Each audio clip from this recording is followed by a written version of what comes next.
Welcome to Real Talk, Indiana's premier talk show on real estate investing, where we talk each week about investing your money right here in Central Indiana. The tips, tricks, do's, and don'ts, brought to you by CIREIA, Central Indiana's oldest and largest real estate investing association. Hello there. My name is Vicki Perry, and I'm the Executive Director of CIREIA. We have over 600 members, all active in or learning how to be active in real estate here in the Indiana market. This radio show is available on FM 95.9, AM 950, podcast on YouTube, and www.cireia.org. Join us each week as we talk about how you can make your money more active with better returns and help the community that you live in with real estate done the right way. Now, on with the show.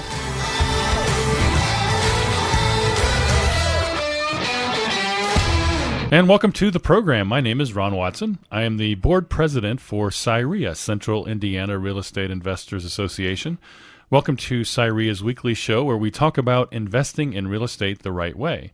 We're here to help you understand the opportunities available to you in real estate investing, whether you're just getting started or a seasoned investor. And last week we talked with Pete and Isaac Barrow of Parrot Real Estate Services. If you missed that episode, you can listen to it on the CIREIA channel on YouTube or tune into it on our website, www.cireia.org, on the calendar of events. Joining us again today is one of the most successful wholesale investors, coaches in Central Indiana, Brett Snodgrass with Simple Wholesaling. Welcome again, Brett. Glad to be here, Ron.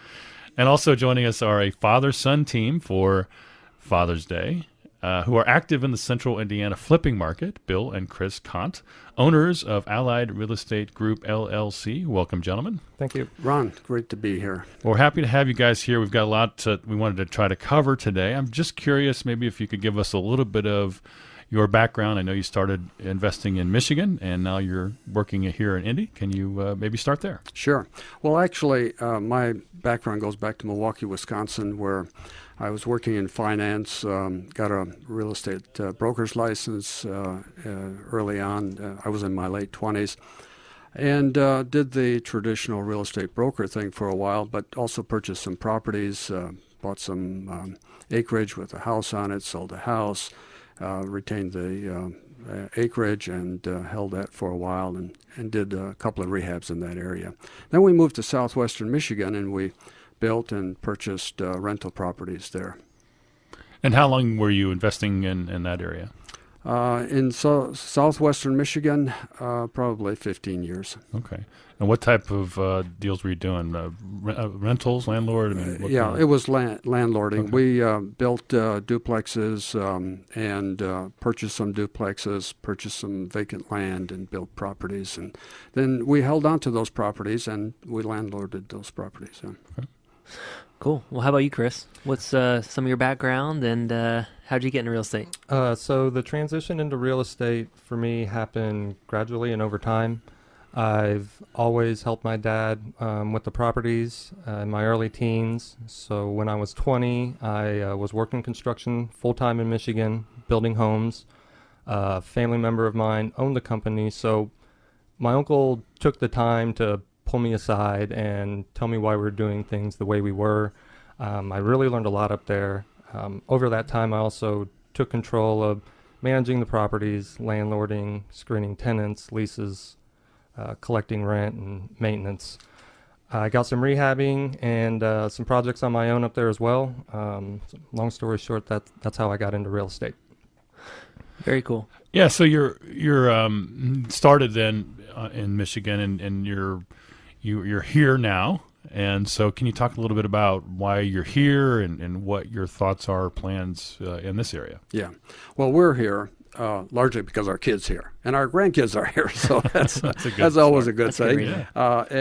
So working with Chris, we've worked over the years on a number of different projects, but we wanted to look at the Indy real estate market and a lot of great opportunities, heard great things. So we began to research the area, do our homework, and consider some opportunities here for investing, reallocating some of our assets from southwestern Michigan.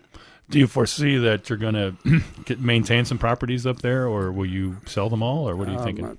we will probably sell them all and try to do an exchange on those and work the tax advantages that way over time. So we do want to be fully allocated in this particular market, kind of looking at this as a long-term absolutely commitment. And bring some of that money back here to Central Indiana. Yeah, I like that absolutely. idea. Absolutely.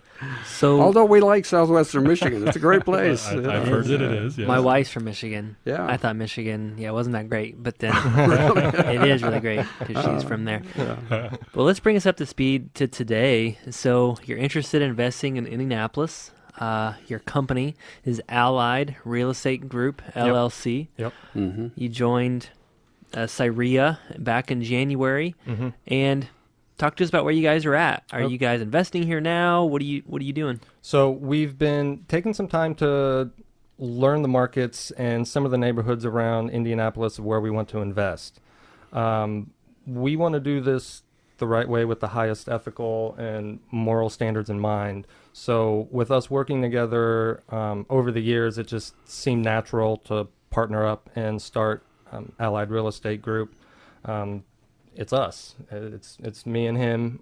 We don't have an office. We just started this, and the way the LLC is structured is what provides the specific guidelines for our partnership, and that's important to have in your operating agreement because you want everybody to understand that.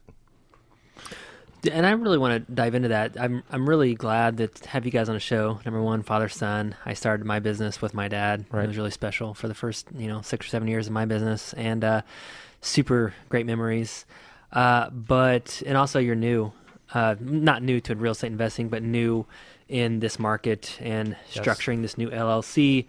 So talk to the new investors out there. What are some of the steps that you're taking right now? Because before the show, you said you kind of started in January looking at neighborhoods, getting your LLC structured. What are some other steps that you're taking before you take the first shot at that first investment here in Indianapolis? That's a good question. I'm eager to get into a project. But since we've been members of CIREIA and started Allied, some of the best moves I've probably made is say no to some of the deals that have come across my desk. Maybe projects that are a little bit bigger than I wanted to handle at first. It's kind of hard to dip your toes into real estate, but we want to make sure that we get off on the right foot, and we're going to do our due diligence to make sure that happens. Well, one of the things about our transition is that Indianapolis is a very different market than southwestern Michigan in many, many different ways. And so we wanted to research the market here. Always believe that you have to know your market if you're going to invest in that market.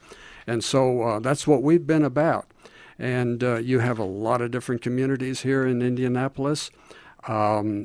Communities in price range or redevelopment communities that we're not real familiar with, haven't been real familiar with, but these last couple of months have been very, very helpful. CIREIA has been tremendous, just been a great organization, put us in touch with people who have been in this market for many years and who have been very generous in providing advice and counsel and help. So that's been a fantastic resource for us. Well, that's great. I mean, I think we see a lot of people, and we've talked to people on our show here that have been investing in real estate in this area for a long time. But we have a lot of people that listen and that I speak to at CIREIA meetings that aren't in that boat. They're just getting started. They want to know how to go about the process, and maybe they're somewhat overwhelmed by it because it seems like there's so many things you can do. So can you talk a little bit more about that? How are you going to focus on a particular area? Is it going to be flipping, landlording, wholesaling? Have you kind of figured that out yet? Yeah. We have an initial strategy or initial plan in mind. And we were looking specifically and are looking specifically at rehabbing and flipping. In this particular market, our initial plan was not to buy, hold, lease, and do the landlording thing. But in that process, we initially started with a strategy of looking for flips, light flips, not to complete, $150,000 rehab. Properties are scarce in the indie market. There are a lot of buyers out there. And so while we're looking for that as a kind of a priority strategy, we've become more open to the possibility of doing a full, complete rehab in something like Bates Hendricks or Irvington or something like that. So our strategy has evolved a bit, but it's been that kind of a process for us. Well, I think it's very interesting and very instructive too, because Chris mentioned that you had a deal you looked at, you didn't feel like that was the way you wanted to go, and you're not taking the approach of we're just going to rush into something and see what happens, right? You're educating yourself and trying to make a plan and do it the right way, which is what we advocate at CIREIA. And so are there you mentioned some areas you're looking into. Are there other criteria that you're trying to get some properties to fit into? So at first we were wanting more of a cosmetic flip, something 2-3 months. As we progressed, we found out that to get to the ARVs that we were kind of wanting to get close to, the scope of work was considerably larger and will require more of a head-to-toe type of flip. So we're preparing ourselves to kind of, that's probably going to be what our first project is. We're not afraid of doing a full head-to-toe flip. We just have to put a different set of glasses on and look through it a little bit differently when we're going that way. Do you have a time frame in mind that you want to get a house and then get that turned around in 3 months, 6 months? What are you thinking? Sure. We've been slowly trying to become familiar with the markets, and I think within another 2 months, we should definitely be getting our hands on a property. We've been going through the process of bidding on some properties, and every week I get into more and more properties. So we're getting there. It's a matter of time. I'm going to keep diligent and find the right one.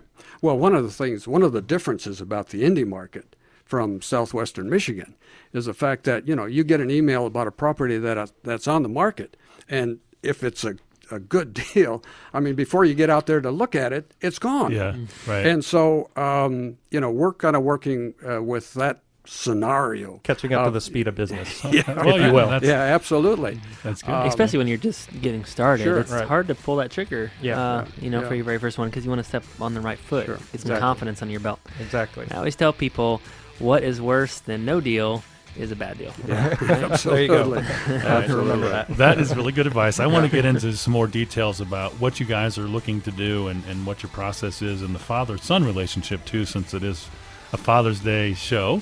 And we're going to do that right after we take a quick break. And welcome back to Real Talk. I am Ron Watson, president of the board of directors of CIREIA. And today we're speaking with Bill and Chris Kant. And also joining us is Brett Snodgrass with Simple Wholesaling. We talked, Bill, a little bit before the break. You mentioned the concept of moving some money from Michigan to Indiana, and there's a process called the 1031 exchange that allows that to happen. Can you talk about that, at least at a high level? Yeah, the 1031 offers some real advantages and some real opportunities, especially for one who has held properties for a longer period of time. These properties have appreciated, and there's no longer any depreciation to claim in a sale, depreciation for tax purposes. And so the 1031 allows one to do a like exchange of properties, basically sell one, buy another property. It's a great opportunity to transfer assets to another location without having to pay taxes immediately.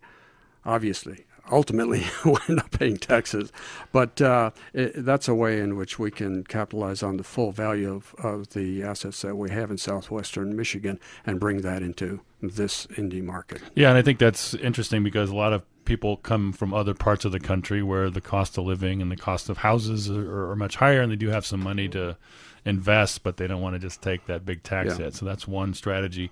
You also mentioned, or we talked a little bit about the idea of having money in an IRA, and are you going to use any of those tools? We're set up to use self-directed IRA funds. And, of course, the tax advantage there is that any of the capital gains profits go back to the IRA and become tax deferred. So we do have that available to us in investing here in this market. So, yeah, those are two great opportunities that we've looked at and will utilize. I think that's just great advice. I think whoever's listening out there, a lot of times people don't really look at their taxes or their retirement accounts or any of that. I am, for one, really just digging into what retirement accounts are going to benefit my tax liability the most. I'm paying a big tax bill this year. And people get scared, so they just don't do anything. It's one of those things, too, that I talked to some of the members of CIREIA who have been investing for 20 plus years. And, they all tell me, hey, pay attention to the taxes early. I didn't really do that till I had my business for 10 years, and then I realized kind of what I missed out on. Right. So kind of one of those things. Yeah, absolutely. So I think it's really important because our biggest expense as entrepreneurs or investors is taxes. Right. And I'm really getting hit with that. So dig into that. If you're listening out there, you're interested in investing, pay attention to the taxes. Maybe you're not an investor right now. There's a lot of different programs like the 1031 exchange or Roth IRAs that you can really dig into to save on taxes. So. And CIREIA programs, there are resources at CIREIA that can help individuals and provide advice and get you connected with the right people to explore these and research these areas. Definitely. Well, I want to transition into the lovey-dovey part of today's show because it is Father's Day, and I just think it's so special when I see a father and a son doing something together. It could be fishing or playing a sport or investing in real estate together and running a business. I think that's so special. But I also know there's a lot of challenges that come with that as well. But you guys are doing that, Bill and Chris, and what have you seen? How has it been working for you, I guess? Okay. It's worked really well over the years. As a partnership, we play off each other's strengths, but we also recognize that we bring different skill sets to the table.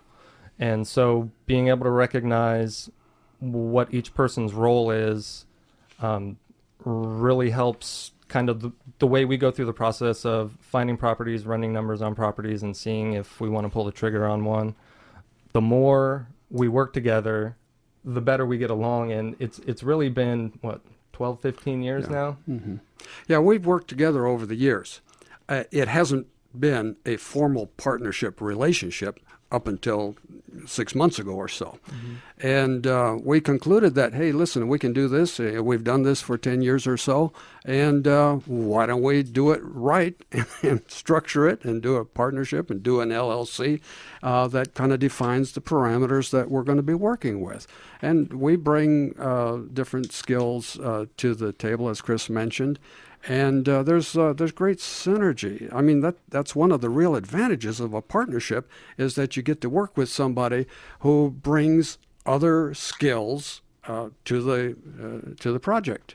And so that, yeah. Definitely. I think it's so special. But obviously, maybe let's talk about some of the challenges that come with that.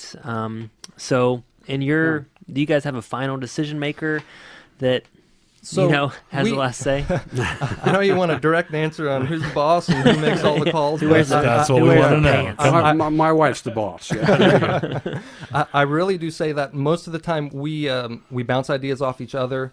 We do make a lot of decisions on consensus. Look, we've managed, we've rehabbed, we've invested, and we've been able to figure out solutions together. We've never been at such odds that we haven't been able to come together and figure something out.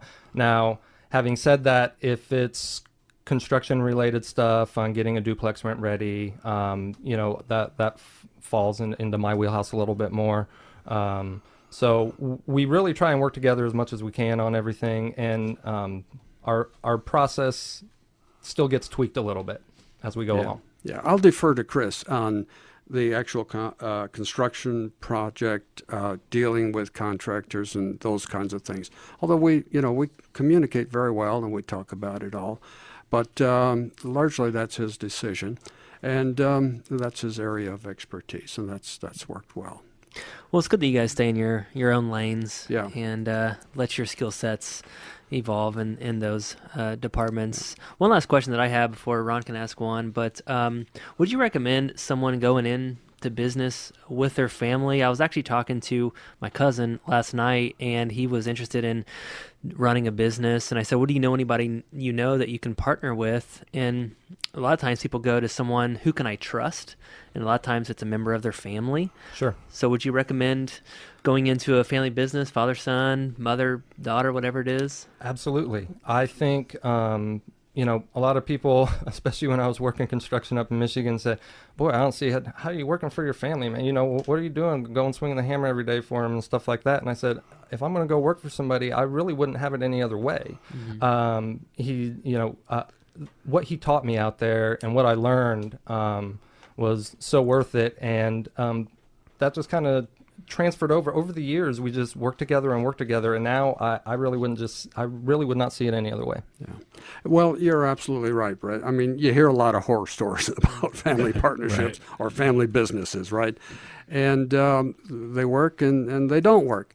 But you want to have the same context, the same structure, the same parameters for a family business that you would have for a non-family member that you were in partnership with. And I think you want to have an opportunity to work together for a period of time before you actually solidify and formally structure a working relationship. That gives you a larger context. I think one of the things that we've found is we value difference. We value difference of opinion. We appreciate that, okay? And we can find in that great synergy for creativity in the kinds of work that we do. Now, difference can be very destructive, obviously. There is that risk. But we just appreciate and value difference and kind of worked our way through all that.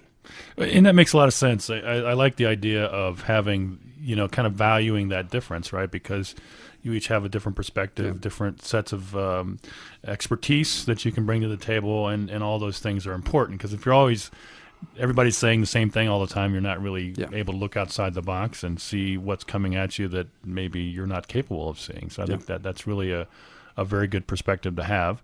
And so we want to dig into some more of what you're planning to do and what you're already doing in terms of the real estate investing process. And we also have some other segments coming up here. We want to get a tip of the week from you guys. And Brett and I always like to focus in on the hot seat segment, Brett. So we've been working on this for weeks and weeks and weeks, right? So we've only made a few people cry, but Ron was one of them. I was one of them, right? And I'm not so.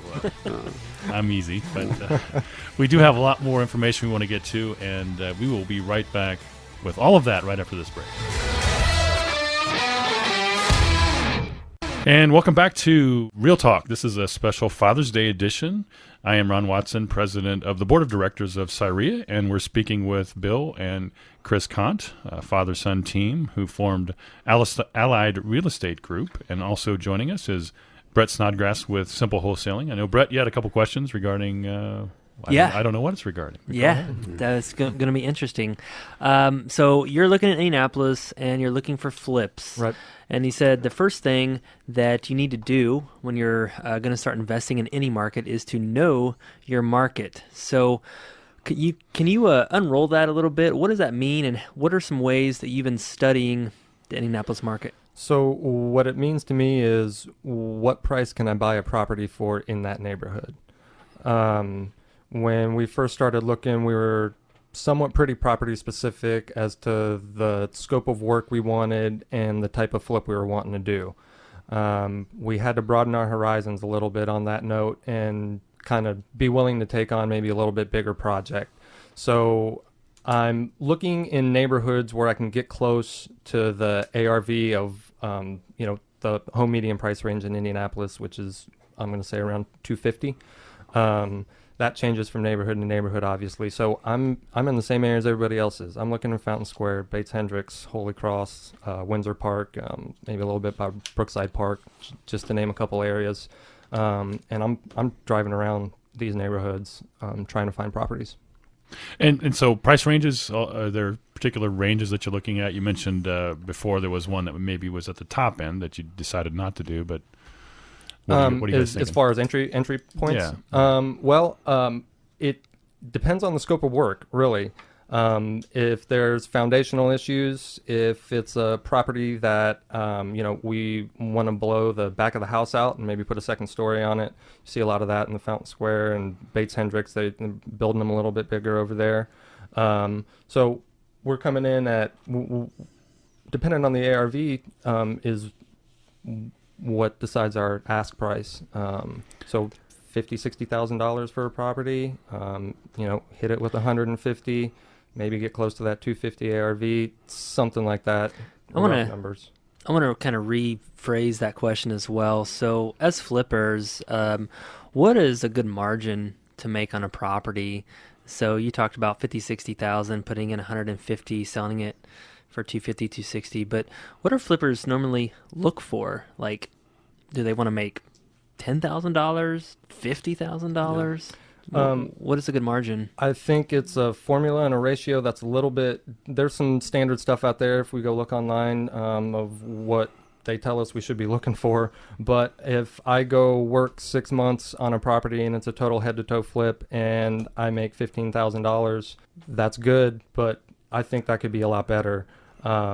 That's a lot of time, a lot of effort, and a lot of energy for $15,000. Mm-hmm. So weighing those scenarios out and the pros and cons of each one and trying to work through that is what we're doing right now. Our basic model is, we're hoping to buy properties in that 70 to 80% of the ARV minus the rehab cost. And then, the percentage of property or percent of profit on the property obviously will depend on the overall budget for that property and the final ARV. But our model is, that 70% ARV minus the rehab cost and a property that possibly offers multiple exit possibilities. In other words, if it doesn't sell, what do you do with it? Can you rent it for a while? Can you hold on to it?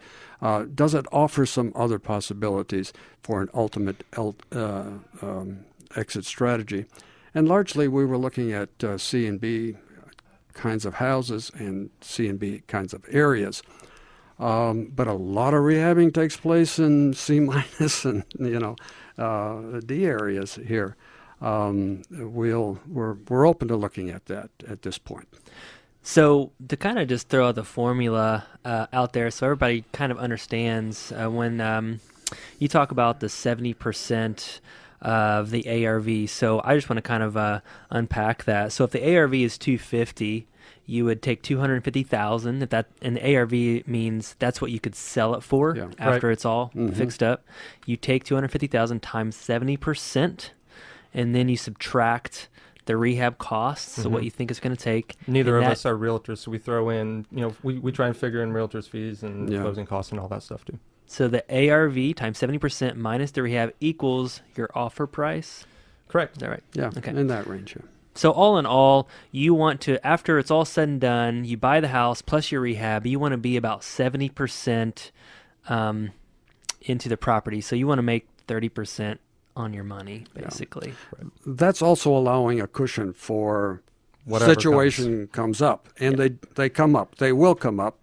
We're totally realistic about that. And that's not taking into consideration how long it might take. Like a bigger project, you might want to make more. A lesser project, if it only takes you a month, you might want to make 80% or 20% of your money. So and depending on financing, financing costs and agent selling costs are part of the equation. So that's a great formula if you're out there listening for flippers. to kind of go by, because some people don't really know. They Yep. say, want to make 10 grand, but then Right. they realize it's not enough. Work after it 6 backwards months. that way, Yes. and you'll get to your offer. I wrote price. it down. by There you the go. way. Yeah. So Thanks, Ron. I write a lot of things down that Brett says, just in general. But so I'm curious, are you planning to do your own contracting work? You going to get some other people to help you, or what's your thought on that? Right. So I think these first couple of projects, we will be having contractors come out to our properties, give us bids. As we move forward, it seems like everybody gets their construction company in-house sometime down the road to help save on rehabbing costs. So yeah, we will be subbing out the work and finding contractors to flip our first couple of projects.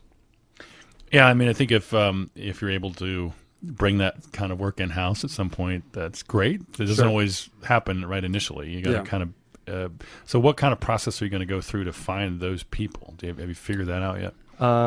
We met some people that I was going to have come out look at a place at CIREIA last month. I was hoping you were going to say that. Yep. Hey, I think they've been there a couple months and they became vendors. And so, I sat and talked with them for a while. I got their cards. I asked them if I was getting ready to go look at a property, if they could come out. And they said, definitely, they're all about it. So, I'm looking forward to have them come and put another set of eyes on the next place. Also, rehabbers and flippers at CIREIA are very generous in offering recommendations, persons that they have used. And so that is a good resource also. Yeah, I think that's good to hear. We see a lot of people that come to the meetings, and I think sometimes they're worried that everybody's going to try to take advantage of me, or there's so much competition, they're not going to want to help me, and we don't really see that at our meetings. People are really helpful because they understand if they help you, you'll help them, and it kind of works out for everybody. So I think that's good feedback to have. So let's take this into, let's say, you know your market, you find a house that you're going to buy, and you're starting to flip it, and you do the job. And there's a lot of flippers out there. I see it in Indianapolis all over the place. There's some really good flippers that are making a lot of money, right. And there's some flippers that are losing some money. So what do you think are some things that we need to watch out for when you're flipping a house to separate that success and you're making money and you're making things work versus, the money pit that you end up losing 10 grand, 20 grand?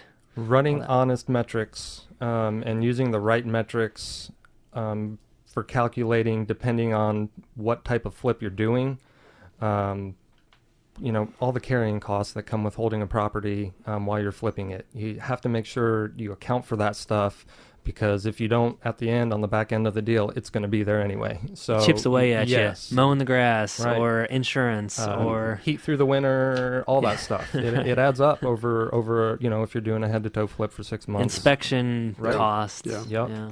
So. Well, Chris has a lot of experience in this area, and so he's looked at this indie market and looked at cost of subcontractors and labor and so forth and so forth.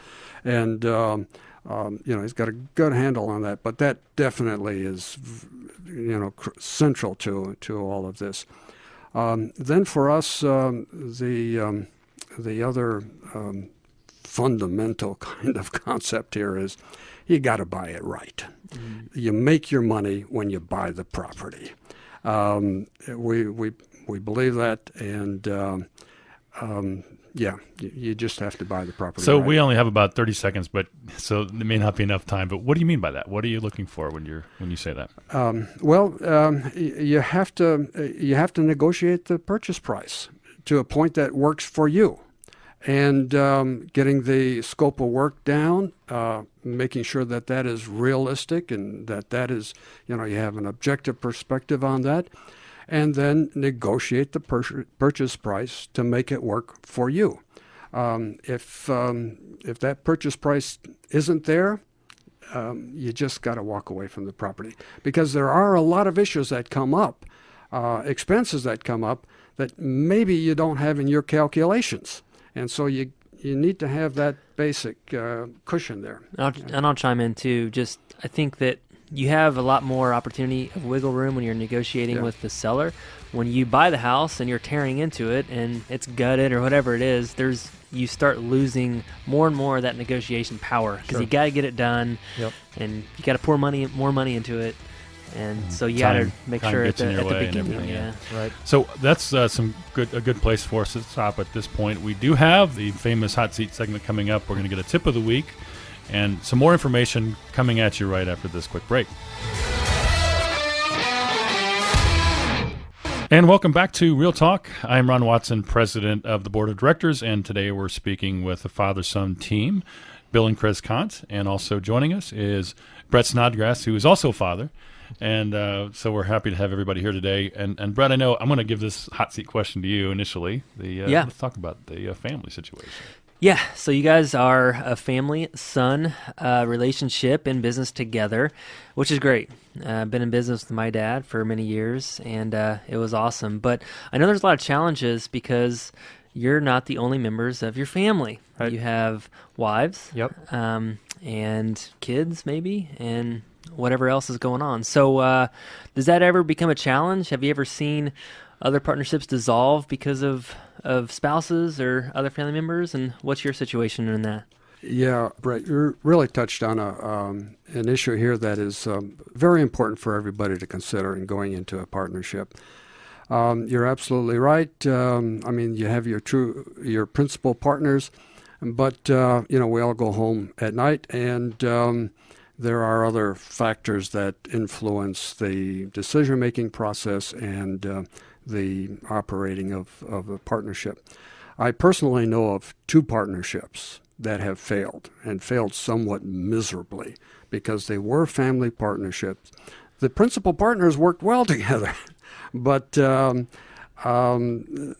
wives were just on different pages and probably just didn't like each other. And so that created some real tension and some real conflict. And it ended up dissolving the business. Yeah, they had to dissolve the business.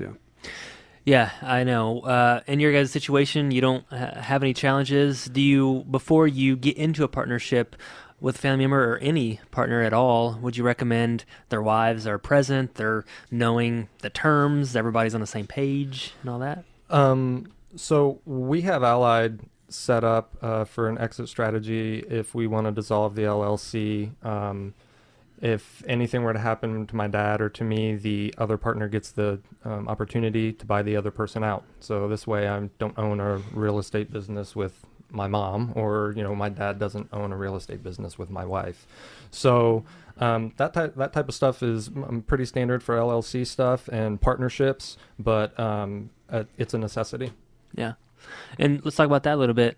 When I was partners with my dad, we never had a formal agreement at all. It was just like, hey, Dad, we're partners, and that's just how we did things. But do you recommend having a formal, written down, attorney drafted document? Absolutely. The more that's in the agreement, the less there is to disagree about. Yeah. We've worked together for over 10 years on a very informal kind of basis. When we decided to enter the indie market here, we really felt it was important for us to have a structured partnership agreement, and the LLC seemed to be the best way to go for that. The other thing that's changed is, Chris is married, of course I'm married, and I'm older, and to take into consideration those factors of transfer of membership interests and so forth, and the LLC structure provides for that. So we have an understanding and know that we'll probably never be in court litigating against each other, right? We just understand that we get along good enough, and we're not ever going to go to court and litigate against each other. That's not how it is. But if Allied Real Estate Group was to partner with another business entity on a project or something of that nature, definitely be sitting down with lawyers and doing our due diligence in regards to those contracts and agreements. So preparation sounds like a really good thing. It's kind of what I'm getting from the conversation. So tell me, I know you've had properties in Michigan for a long time and rental properties. Do you have and I want to hear a success story, but is there anything that maybe you could share that was kind of crazy, maybe they went wrong, or might be kind of interesting? We've come across all sorts of stuff. We had a renter one time who was taking apart his Harley Davidson in the living room, and Nice. so that made for a pretty interesting That was Ron. rehab Sorry, to get I that told place you I was rent trying to ready. get- so- But we've actually been pretty fortunate with the rental market up in Michigan. We've only had to go down to the courthouse, I mean, less than 10 times over all these years. Wow. We've been really fortunate in that aspect. So yeah. All right, well, that's not terrible. No. At least it wasn't a dead body No. on the floor or Right. anything No. like that. We so- don't have any horror stories like we've heard here. Well, that's okay. That's okay. So what? As I know you're kind of getting your feet wet here and getting an understanding of this market. What are you seeing? How's it different from what you're used to up in Michigan? Sure. Well, there are very different, distinctly different areas within the Indy metro broader area. And so, you want to know those markets, those areas, those communities very, very well. Our experience has not been in the redevelopment kinds of communities that you have here in Indianapolis. And there's a lot of work, there's a lot of flipping that's being done in these areas, and I think they have a lot of potential for profitable flips. So that's one area. The other area in which this market is different is, alluded to it earlier, is the fact that, you may get an email on a property in the morning, and before you even get out there in the afternoon, the property's been sold at full price. There are people out there who know Yeah. their market well enough that when they see prices from wholesalers, they are putting offers in on these properties sight unseen. Yeah. So that's happening too, so that's the type of stuff we're finding we Yeah. have to compete with. Yeah. And you don't have a lot of time to do your due diligence and scope of work and run the figures and all that kind of stuff. Quick decisions. Yeah. I think it's also where the market's at right now. So I don't want anybody listening out there, or you guys either, to always know, hey, this is always the way it's going to be. I've been in the indie market long enough to know that there was a time where nothing hardly sold, Yeah. that you could be patient and put in way low offers on the MLS and maybe get it accepted. Those days are gone right now, but I think they might swing back around. But right now, Indy is, I think that the great thing about real estate investing is people say right now the market is super hot, but I think the market can be super hot, whether it's swung in a seller's market where things are selling like hotcakes, or in a buyer's market where they're not selling. That can be also really hot for investors, and that's how I got started. So yeah, but right now things are selling super fast, and that's a big difference. One last hot seat question. So a lot of people get really interested in flipping because they saw a TV show. I haven't seen your show yet, but I'm wondering. I know. Allied. You're not going to ever see me on a okay. TV I show didn't for know if we flipping just homes. missed it. There's actually a couple of great shows here in Indy. Yeah, there is. There's some shows in Indy. But what do you guys think about those? Obviously, I think anybody who watches those, they always say, I want to do that too.